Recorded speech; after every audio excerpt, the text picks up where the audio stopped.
Welcome to Canada's most irreverent talk show. This is the Andrew Lawton Show, brought to you by True North. Coming up, the threat of a third lockdown before we're out of the second lockdown, is an election on the horizon, and an interview with potential BC Liberal leadership candidate Aaron Gunn. The Andrew Lawton Show starts right now. Hello and welcome to another edition of Canada's most irreverent talk show. This is the Andrew Lawton Show on Thursday, March 11th, 2021. Great to have you aboard the program.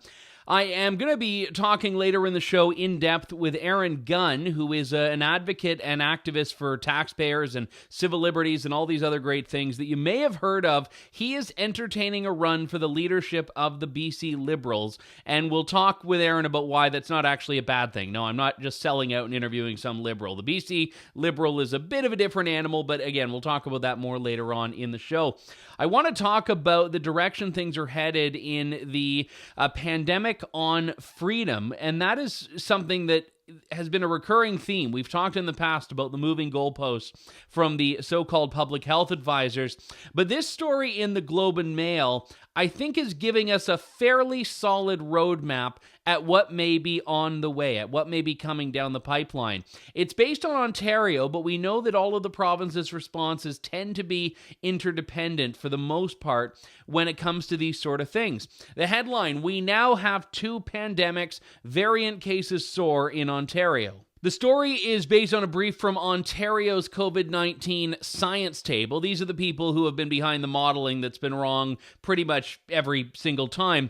Peter Juni, who's the director of the science table, an epidemiology professor at the University of Toronto, says there's the traditional pandemic, which is under control, and the new pandemic, which is not under control. So you may have thought we were still in the midst of the first pandemic. We are, and now we have the parallel pandemic. So when one pandemic isn't enough, you add a second pandemic into the mix. But by this time next year, who knows? We may be on pandemic 3.0, 4.0, 5.0, but we're all serving our pandemics concurrently. None of these consecutive sentences like they have in the US. We are doing concurrent pandemics right now. And this means we are going to be seeing more and more lockdowns. Dr. Juni warned, the article says, another lockdown will likely be needed and may have to be stricter than earlier ones.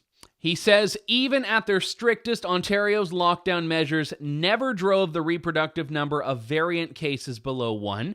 That's the problem, he said. It's much more likely that we'll need to have another lockdown, and it's much more likely that the lockdown needs to be more efficient than before. Now, you may ask what efficient means in the context of a lockdown. Further lockdowns may need to be beefed up with curfews and travel restrictions to make them less what he calls leaky. Now, leaky basically means, in medical terms, you being able to have some sort of reprieve from literally being on house arrest for, how long did the Ontario lockdown last? This time, lockdown 2.0, about 2.5 months if you were in parts of the Greater Toronto area. So what's happening now is, before we're even out of the second lockdown, we're just kind of getting to that point where we might be able to see some hope on the horizon, and bam, they're saying, no, there's a new pandemic now, it's not the old one, and that means we need new lockdowns, new restrictions, and all of the things that the government stopped short of doing, like curfews, well, they're going to have to be there. And I should say, this isn't coming from Doug Ford. This isn't coming from the chief medical officer in Ontario. This is coming from the head of the science table, which under normal circumstances, you'd say, okay, well, there are some people that are going to be a little bit more alarmist and others that aren't. Well, the government has been pretty deferential to this table. The government has been pretty deferential to the guidelines that are being put forward. So there are either two things happening here. On one hand, this is a test balloon, see how people react, and make sure that the person we can blame for this is a guy on the science table and not someone like Doug Ford or Christine Elliott in Ontario.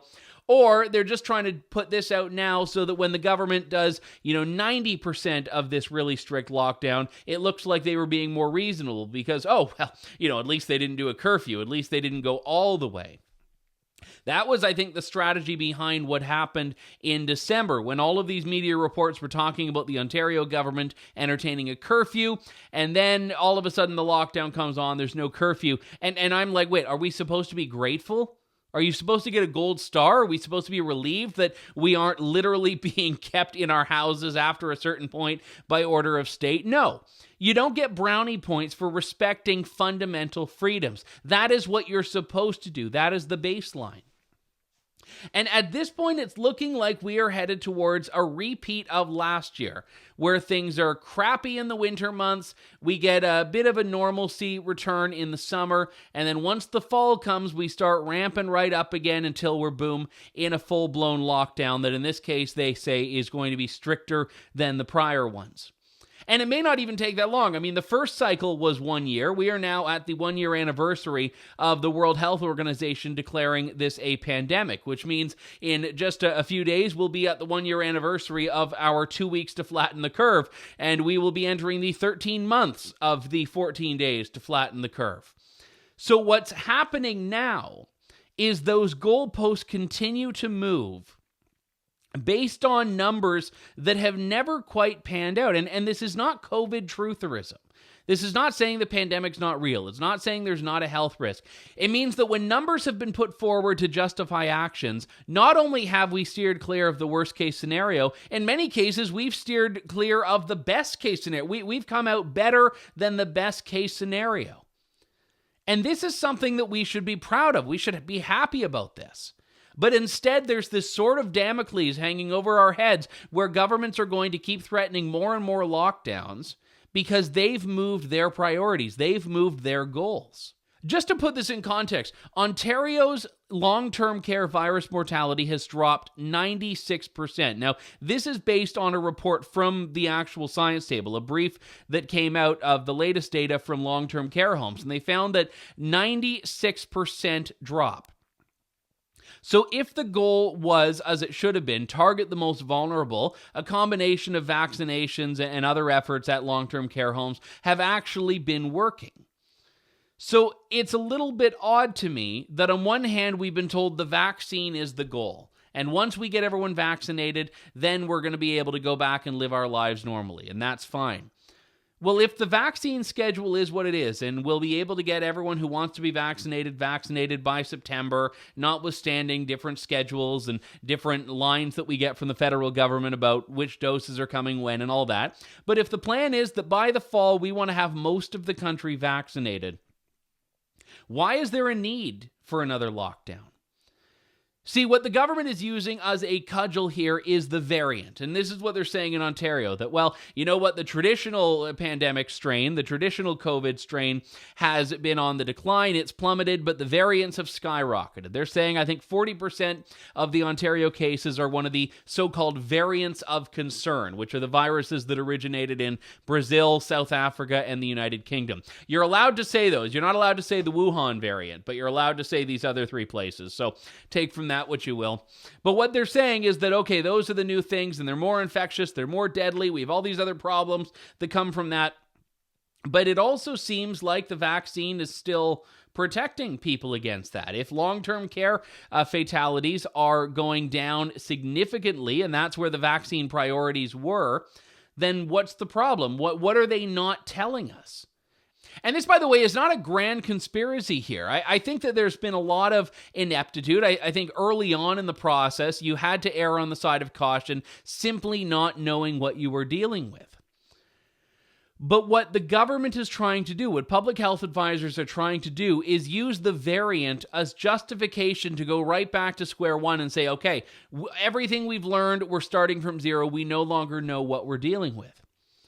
With the exception of South Africa, where there was some concern that the AstraZeneca virus specifically wasn't protecting against the strain, and it wasn't definitive, they're saying they needed more study, there hasn't actually been any reasonable grounds to say that the vaccine plan, if that's their plan, isn't helping. It isn't going against these other variants. And if these variants are becoming dominant in Ontario, and Ontario's ramping up its vaccines, then what's the problem? And I know there are a lot of people who watch this that are not fans of the vaccine. Listen, I am the first person to jump up and say mandatory vaccines are wrong. For people that want it, let them have it. That's what choice is. But I'm just talking about the government's own rhetoric on this. They say that the vaccine is the goal. Remember, that's why 2 weeks to flatten the curve became just a couple of weeks longer, and then so on and so forth until when there's a vaccine. And then when everyone can get vaccinated. So we're nearing that point. We're nearing that point where everyone who wants to be vaccinated is going to be, and the government's still talking about plunging us into another lockdown, which just doesn't align with the goals. And this is why there are a lot of people who are saying that they think some of the measures that governments have imposed are here to stay even after a vaccine.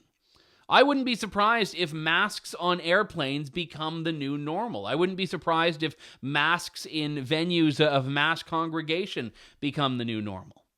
And all of a sudden, what we will see is actually a competition among jurisdictions for who can be the most free.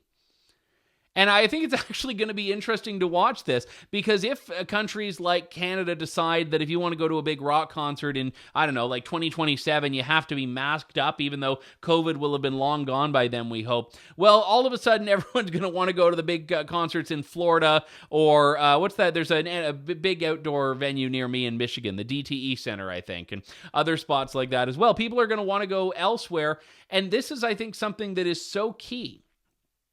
If the goalposts keep moving, eventually no one wants to play the game. And that's where a lot of Canadians are.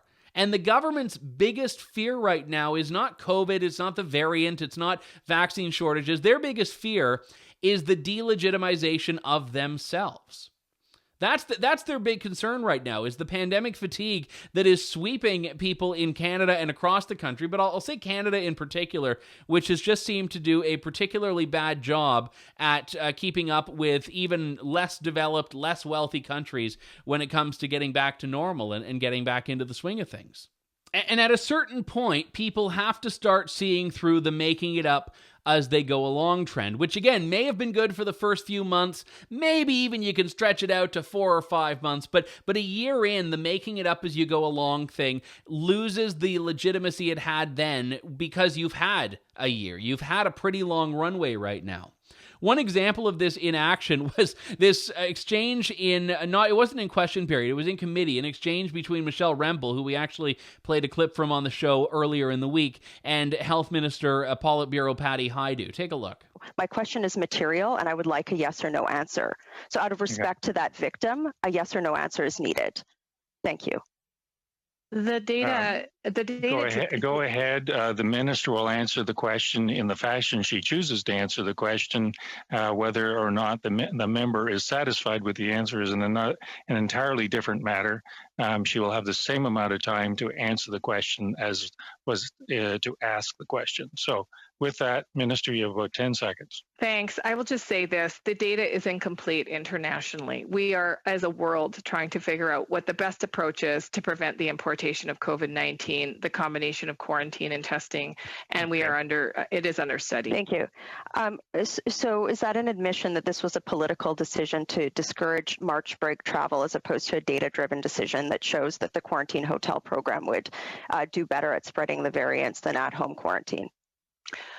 No, I think it's inappropriate for the member to put words in my mouth. What I said is exactly what I just said, which is that we take our obligation very seriously to ensure that we are doing everything in our power to prevent the importation of COVID-19 and, in particular, so where's the data? Variants of concern. So where's the data? As I answered previously, the data is incomplete in terms of what combination of measures are. Now, that was from the Public Safety and National Security Committee, which Patty Hajdu was testifying before. But the questions were very simple. Do you have any data? Do you know what's happening? And Patty Hajdu's response is, well, it's incomplete and we don't know. And in fairness to, I can't believe I'm about to say this, but in fairness to Minister Hajdu, you can't have full data on a program that was just launched not that long ago. So I don't expect her to have complete data. But what was interesting is how she didn't seem to have any data whatsoever. She didn't seem to have any knowledge. The government didn't test this project. The government didn't really do anything to suggest that it knew that this was going to be a positive force. And I talked about this on Tuesday, and what's happened here is the government has tried to make travel effectively banned. They can't ban it, but they've tried to make it so convoluted and so expensive that no one travels. In doing so, they make it so that the only people that can afford to do vacations and take the 3-day quarantine and then the 2-week home quarantine and so on are the uber wealthy. But the reality is there's a lot of essential international travel. Even today in the era of Zoom, there are a lot of things you can't do for Zoom, like being with a dying relative, like going to a funeral overseas, even going away because you need a break for your mental health or whatever the case may be. And we have compassionate exemptions for people coming into the country to get out of hotel quarantine, but nothing for people going out of it. And everyone likes to conjure up this image in their mind of what an international traveler is. And I think the government would like us to believe that it's all just, 19-year-old spring breakers, and that's what international travel is right now. But there are a lot of people, if you look around at airports, that look like they're going for school, for work, they could be going for compassionate reasons, visit family, maybe they're going to a funeral. All of these circumstances, which are completely legitimate. And if anyone were to ever ask, what's the purpose of your trip? I think the answer is none of your damn business. I think you get to decide whether something's essential or not like that. But there are a lot of reasons that people are traveling, and these are not just people of means.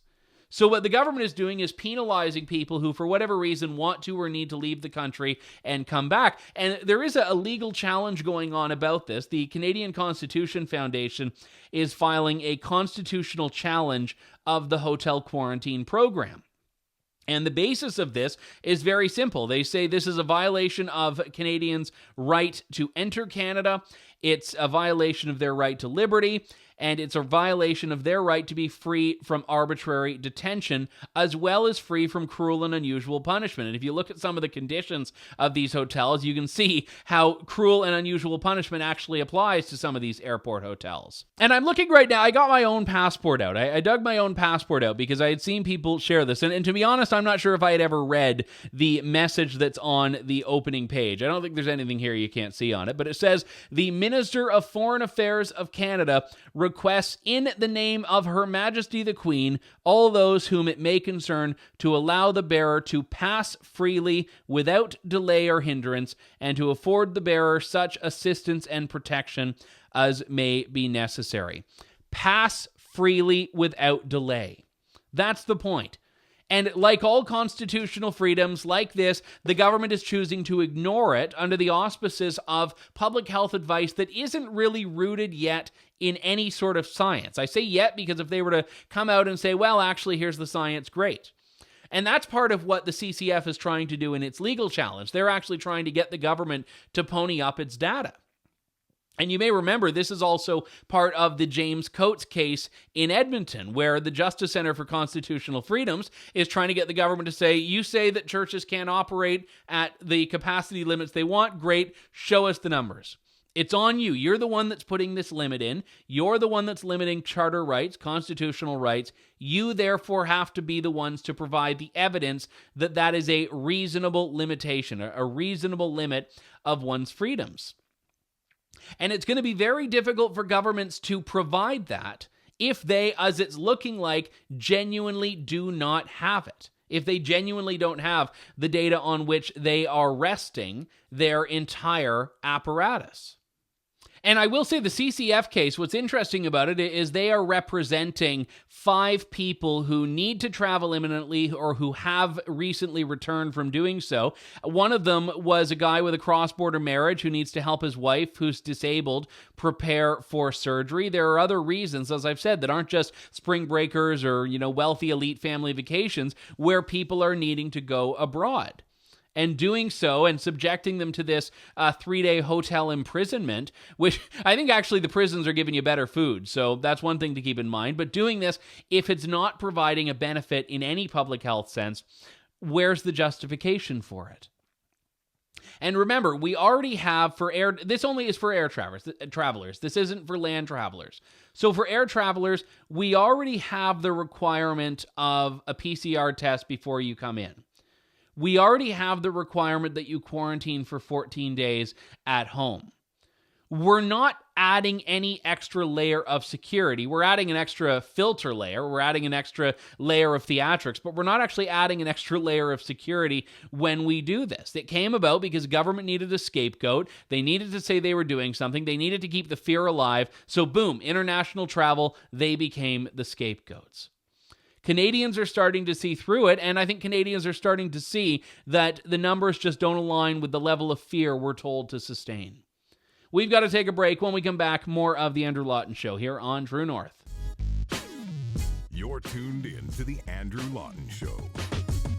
Welcome back to the Andrew Lawton Show. I try not to do too much content that falls into just the general horse race, because I find that stuff gets very boring. Is there going to be election? Is there not? And the answer is that I have no idea. And everyone times when asks me if I think there's going to be an election, I have to say something in a way that makes it sound like I'm smart. But really, we all are just flying blind on this. What we do know is that the government is not particularly eager to put forward a budget. The reason for that may be that they don't want people to see how broke they are. Or perhaps the Liberals are just not particularly confident that they could get their budget passed. Maybe that's why they don't want to give an easy out to have anyone trigger the downfall of the government.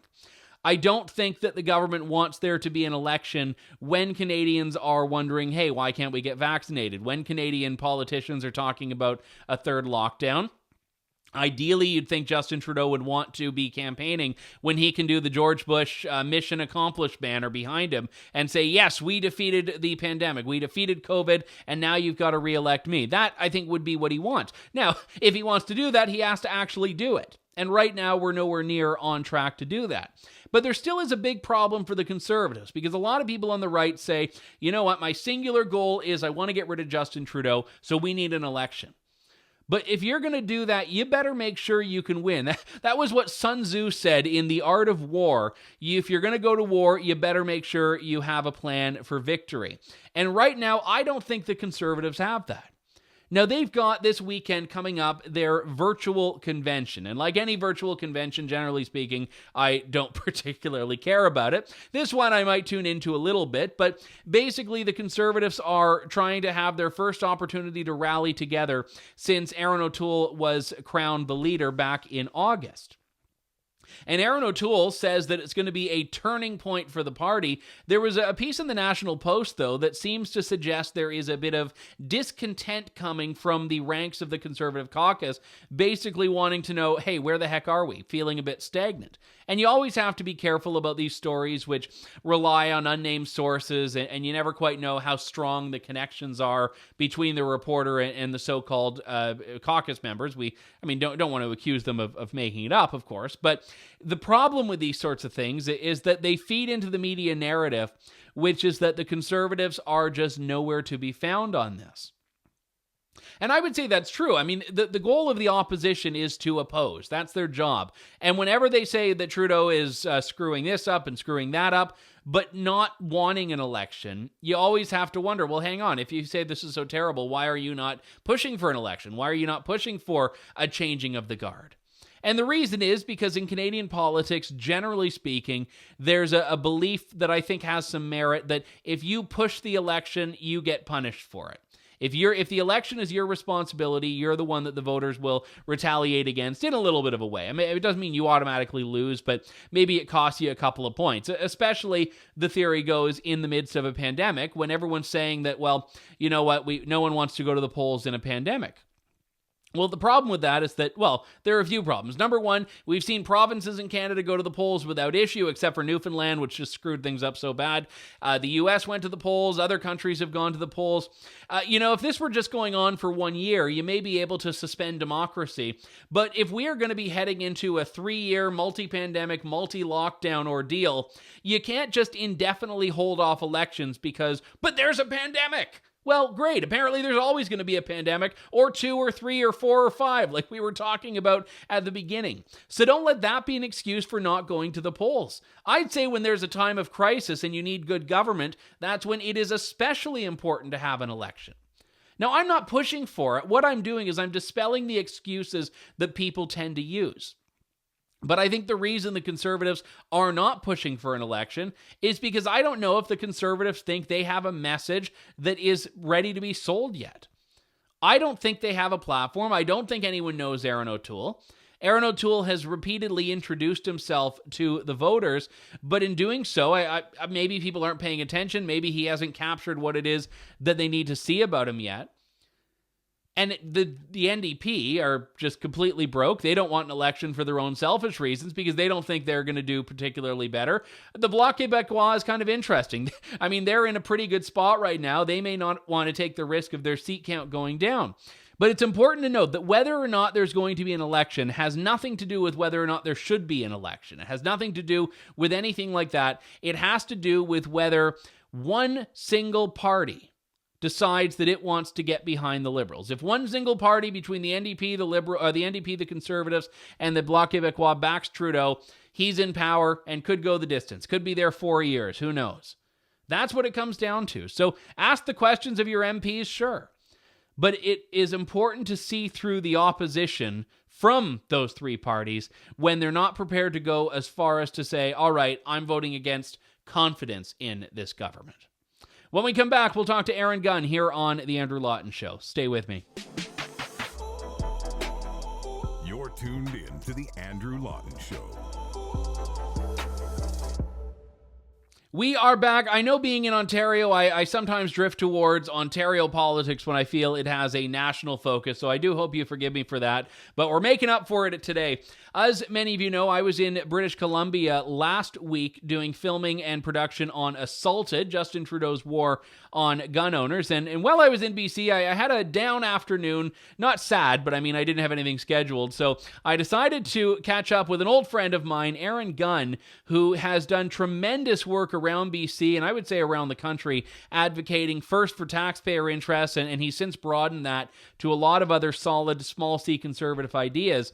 And he is looking to take the leap from independent media to politics, musing a run for the leadership of the BC Liberal Party. Now, as far as BC politics goes, the BC Liberals tend to be the more electable, conservative-ish party, but the ish is doing a lot of heavy lifting there, as we'll talk about with Aaron. There's a lot of overlap between the BC Liberals and the federal Conservatives, but there's also some overlap between the BC Liberals and the federal Liberals. So the question comes down to, can this be a Conservative party, and is that enough to get a Conservative government in British Columbia? Lots to chew on. Here's my interview with potential BC Liberal leadership candidate, Aaron Gunn.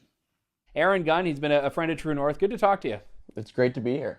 So let's start right out of the gate. Are you running for the leadership of the BC Liberals? I am seriously considering it. I'm doing my due diligence. The rules just came out pretty recently, and it's something that we're considering. I was been inundated with messages, and both on Facebook and emails and texts from friends and supporters encouraging me to do something with the sad state of affairs of BC politics, and it's something I'm taking really seriously. Why would you want to? I mean, this is, I think, a big question that you've yourself been on the forefront of criticizing the state of BC politics, of politics in general, and of the BC Liberal Party. You've got a great thing going for you right now, talking about the issues. Why decide to jump into this? Well, that's a great question. Already, I've seen in just the last couple of weeks since my name started being rumored, there's the the attacks over social media, the character assassinations. Press Progress did a big piece on me, so that is a great question, and I ask myself that sometimes. But on the other hand, in the last provincial election, I was sitting back and watching it. I'm a resident of British Columbia. I was born here. I was raised here, and it was just frankly pathetic. There was two choices: the NDP and the NDP Light, and the NDP Light, of course, being the BC Liberal Party. There was no vision articulated for the province. Voters were not given a choice, a real choice, and it's something that I think needs to change. I know that for people that aren't in BC, they might be a little bit confused. Say, Andrew, you're supposed to be on the right. Why are you talking to a guy who wants to run for the leadership of the BC Liberals? You actually acknowledged that. You had posted something on Facebook when there was a movement afoot to try to draft you into politics, in which you said that you think the name of the party is actually holding it back from what you'd want to see it as. Yeah, the name of the party needs to go. It's a really weird history, but there's basically a two-party system here in British Columbia, other than the Green Party. You have the NDP, and then you basically have the anti-NDP party. That's a center-right coalition. Now, why they called it the BC Liberals, there's a long story, but what is true is that there's no reason for the BC Liberal name to exist now. For example, if we wanted to enter a doubles tennis tournament, and we're like, well, let's come up with a name for our team. We wouldn't say, okay, well, let's call it Team Andrew. Like, that wouldn't make a lot of sense. Or Team Aaron. So I think that it needs a new name, one that can be inclusive of everybody that's in the coalition. The majority of members and voters of the party are federal Conservatives. So that's kind of one of the tasks I look forward to potentially taking on. That's actually an important point you raised, though, because I've never been completely confident that it is the case. But you think that the federal Conservative DNA is really the majority of the BC Liberal DNA? Well, I would say the majority of voters for the BC Liberal Party are federal Conservatives. They've done kind of those studies, and I would say the membership as well. Now, one of the problems is the party apparatus and the insiders behind the party. I don't know if it matters if they're technically federal Conservatives or federal Liberals. I don't even know if they know any more themselves. But one thing is that they're consumed with power and kind of, you know, having their team win, as opposed to actually coming up with and implementing public policy that works for British Columbians and works for taxpayers. That's, I think, very key here, because we saw in Alberta this happen, where you had a party in the PC Party of Alberta that went unchallenged for years and years, and by the end of its run, there was very little that was recognizably conservative about it, because it became a party about power. And the BC Liberals have had that mantle for quite a while, up until just a couple of years ago. So there is, I think, an opportunity that presents for a reset. Yeah, that's right. I think, you know, just like you mentioned with Alberta, this seems to happen, you know, every couple of decades, where parties get tired, the establishment gets, I don't want to, corrupt might be a little bit too strong of a word, but there's a certain malaise that hangs over it when it comes to public policy and new ideas. And that needs to change. It needs to be reinvigorated, it needs to be rebranded, and it needs to be re-energized. So that's something that myself, or at the very least an outsider, should be coming into the party to provide. When we hear about that term outsider, I think it's become a bit romanticized in a way, this notion of just someone swooping in who doesn't have experience in elected office. And I don't want to downplay what you have done, because you've certainly covered politics and you've worked in the political system more broadly, but you're not an MLA, you're not a member of parliament. You are coming at this without having that conventional track towards seeking the leadership and ultimately the premiership. Why should people overlook that? Why should people overlook what they would view as a lack of experience and say, yeah, this guy could run the province? Well, I think it's about, experience is important, but even more importantly is having the right kind of experience. So you look at a lot of the people in the BC Liberal Party right now, or people that are rumored to also be running. A lot of these people were involved in bringing in the first carbon tax in North America. I don't think that's the kind of experience that we need. A lot of them were involved with the money laundering and the housing bubble that had affordability go completely out the window for British Columbians. There's the ICBC insurance monopoly that was run into the ground. So it's important to have experience. Obviously, I've been, you know, talking about and communicating issues that are important for British Columbians and Canadians for, you know, since I left university, going to the Canadian Taxpayers Federation. But I think even more importantly is having the right kind of experience and having, you know, not having that baggage, because I guess that's, you know, the other side of that coin. Yeah, it is. And I think you're bang on there. And I would also say, just for people outside BC, there tends to be this caricature of British Columbia where I think we define it, those of us who aren't from BC, as what downtown Vancouverites think. And you've heard this all before, the left coast and, you know, the image of the BC hippie. But in BC, there is, first off, a lot more of a diverse province than I think a lot of people outside realize.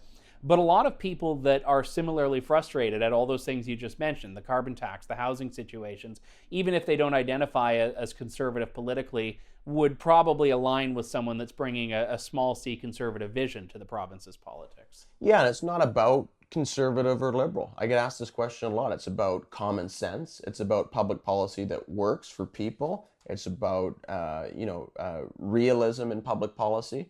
So, and you're exactly right about the Vancouver disconnect from downtown Vancouver, either with the suburbs around Vancouver, whether that's Surrey, whether that's Langley, the interior, Kelowna, Kamloops, the north, and Prince George, where most of the mineral and oil and natural gas wealth comes from, or on Vancouver Island, where people feel completely ignored. So I do think that what you say is exactly correct, and there's that disconnect in downtown Vancouver with the rest of the province, which I'm sure is similar to Toronto and much of that province, and Montreal and much of Quebec, etc.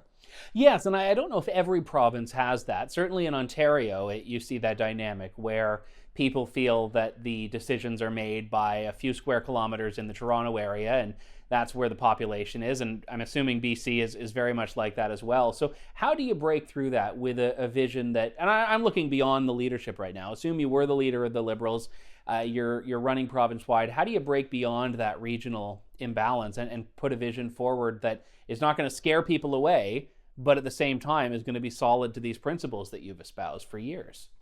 Well, I think a couple things. I think one thing is in the cities, and we talk about Vancouver, people that are living outside the downtown core are equally frustrated with the decisions coming from those downtown as people that are living in the rural areas. So in Vancouver, for example, you have these tent cities that have been completely out of control. You have city councils in Victoria that have tore down statues of Sir John A. Macdonald, for example, that have instituted insane policies towards harm reduction, quote unquote harm reduction, that have failed spectacularly. They pretty much have taxpayer funded heroin injection sites. So these kind of policies, I think, have failed, and people inside the cities and outside are equally frustrated. So that's, I think, how you connect with them, and you try to provide a pan British Columbian vision that everybody can get behind. What is your vision for the party? Well, first of all, is to change the name. I think that has to happen because you need a new name. You need a new leader, but you need a new name to really turn the page on this, the history of the party, and to tell Conservatives, who some of whom stayed home last election and broke off and voted for the BC Conservative Party, that they are welcome back into the tent. So that's number one. Number two, you have to get cost of living under control. And you have to realize that's, a number one priority for many British Columbians and their families that don't necessarily have all the time to chat about all the nuances of politics, but they're trying to feed their families and afford their mortgage payments, and that means the housing bubble and the housing crisis. That means repealing the carbon tax. That means reining in the ICBC auto insurance monopoly, et cetera, et cetera. I think you got to stand up to city councils that have gone completely out of control. I think you need to get the pipelines built to power this economy, whether it's TMX or Coastal GasLink or putting Northern Gateway back on the table. I think you need to support forestry, resources. You have to protect our constitutional rights, and you have to rein in as well some of these universities, like the University of British Columbia, that does not respect free speech and freedom of assembly in this province. And I think as a taxpayer-funded institution, that's completely unacceptable. The resource issue is huge because whenever we have these discussions in Canada, even when the Liberals are on board, the federal Liberals in Canada are on board, BC is the sticking point. And I refuse to believe that the average British Columbian is against the jobs, the reduction in dependence on foreign oil that are all inherently byproducts of the attacks on Canada's oil sector. Why has there not been a voice in BC politics that has been able to be pro-energy, really in a bold way? Well, you're 100% right in that if you look at every poll, the majority of British Columbians support the Trans Mountain Pipeline expansion. A huge majority of British Columbians support the Coastal GasLink natural gas pipeline. By the way, all 20 elected First Nation bands along the pipeline route also support that project.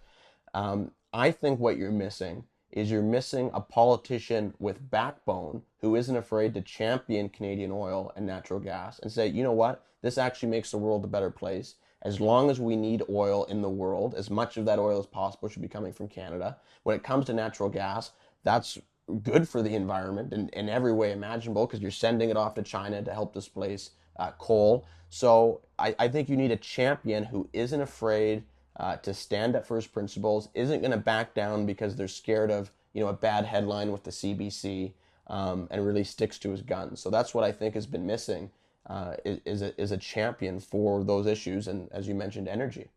What are the factors weighing on your mind as you decide whether to go through with this? Well, right now, as I mentioned, we're doing our due diligence, looking at the rules, looking at Election BC rules. And for me, a lot of it's timing. As you mentioned, I've got just started a new show, Politics Explained, have my online branding, and have been expanding really rapidly.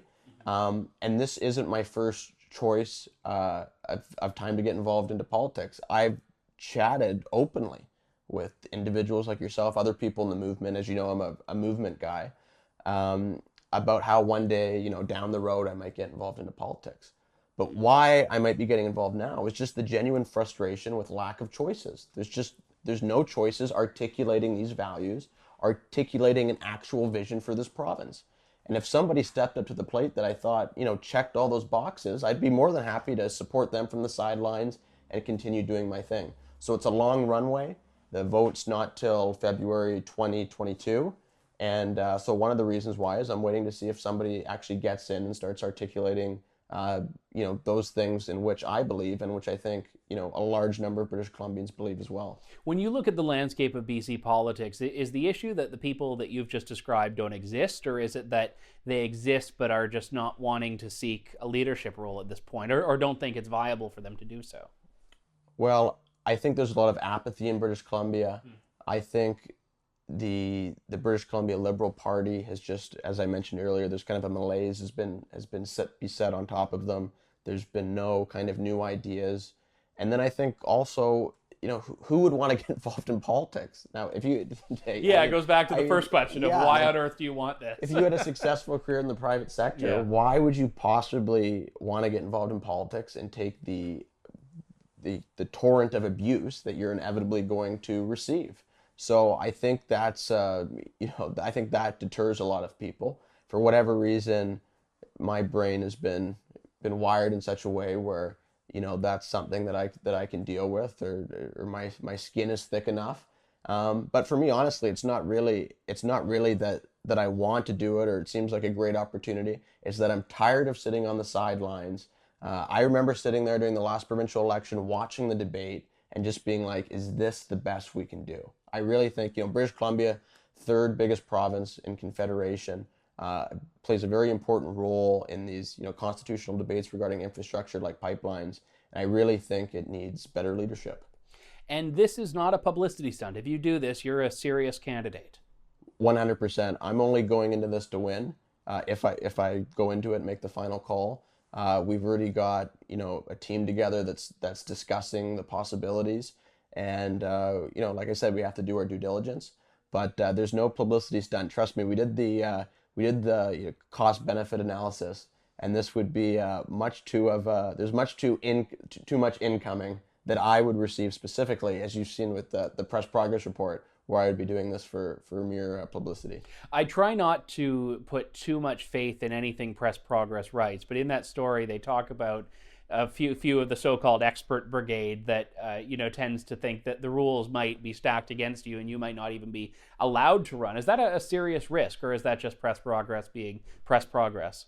Well, look, there's lots of rumors flying around. There are people within the party that don't want me to run because, they found their candidate that they want, and they don't want to have an actual exchange of ideas. They don't want to have an actual debate about policy. They don't want the carbon tax to come up again. They think that's, a settled issue. To have someone like you on a debate stage in a party leadership forcing candidates to defend the indefensible if they are pro-carbon tax or don't want to have the discussion is dangerous for them. Mm-hmm. Exactly. And I really, not only do I think that that's not true, I actually think that's harmful to the party. I think the party needs to have a robust discussion. It needs to have a robust debate. And look, I'm not looking to go personal after everybody, but when it comes to policy, we should be able to have frank conversations. Mm-hmm. And I was just meeting with someone the other day who said, no, we need this to be like, they referenced an old NDP leadership race where it's like a family affair and everyone's just kind of patting each other on the back. And that's not what I think you need to do after you suffer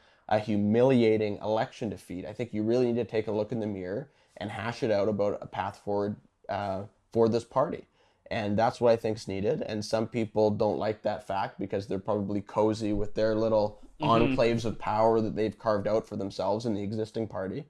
And that's fine. I understand that. I represent change, and change is a threat to some people. And the problem, if you are approaching this from a grassroots perspective, which you are, is that the people that set out the rules for these things are not representative always of the grassroots. They're a committee of party faithful, and this is not a swipe at this particular committee. It's just in general, this is how these things work. So I would be very leery of anyone who ever said that it's not the party members who get to decide whether you deserve to be standing in this race. Agree 100%. And look, I don't know the members on that committee.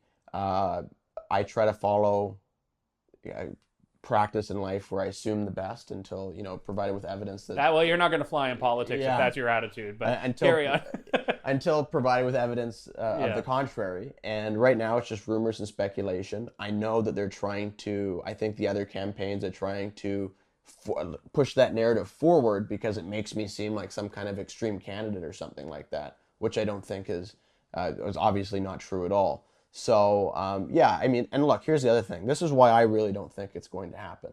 If you say that I can't be part of this party, if you say someone like me cannot be part of this leadership race, you're saying hundreds of thousands of British Columbians who support me or support the policies that I espouse have no place in this party. And if you're doing that, you're signing your own death warrant, as far as I'm concerned. So I don't think that they would be that dumb to do that. But I mean, you never know. But as far as I'm concerned, I haven't heard anything, directly from them or anything like that. So I'm looking at the glass half full for now. But again, there's this party. They say it's a coalition party, and they want to have rejuvenation. Well, let's put your money where their mouth is. Hopefully. I guess that would be the last thing I'd want to ask you about then, Aaron, because it is a coalition party, and in these sorts of arrangements, there's a risk that one just consumes the other rather than the two coexisting. In your view, is the BC Liberals' future going to be about the battle between the right flank and the left flank, or do you think there is a unified vision that you or in general someone could put forward that keeps both sides happy? So right now that unified vision doesn't exist. So right now the party's foundation is built on a concept of just a coalition between federal Liberals and federal Conservatives to keep out the NDP. I think that is a tired. And there's not a philosophical basis for There's that. no philosophical core, and I think that's an alliance that was made in the 1990s that no longer has any relevance. Look, let's be honest. Justin Trudeau's federal Liberal government is to the left of the provincial NDP on a number of issues. So that makes, like deficit financing, for example. So that makes this alliance really quite awkward. What I think you need to do is, on the center right of the political spectrum, create a new party or reform this existing party with its own independent vision that, yes, is a home for federal Conservatives, that, yes, is a home for many federal Liberals, but it can also get, people that might have not traditionally voted before, maybe people that had voted NDP before or voted Green before, similar to the old Social Credit Party, which dominated BC politics for decades. Aaron Gunn, independent journalist, potential contender for the BC Liberal leadership. Thanks very much for sitting down. Thank you for having me, Andrew. My thanks to Aaron Gunn for coming on the show today, and to all of you who tuned into the program. We'll be back next week with more of Canada's most irreverent talk show. Thank you, God bless, and good day, Canada. Thanks for listening to The Andrew Lawton Show. Support the program by donating to True North at www.tnc.news.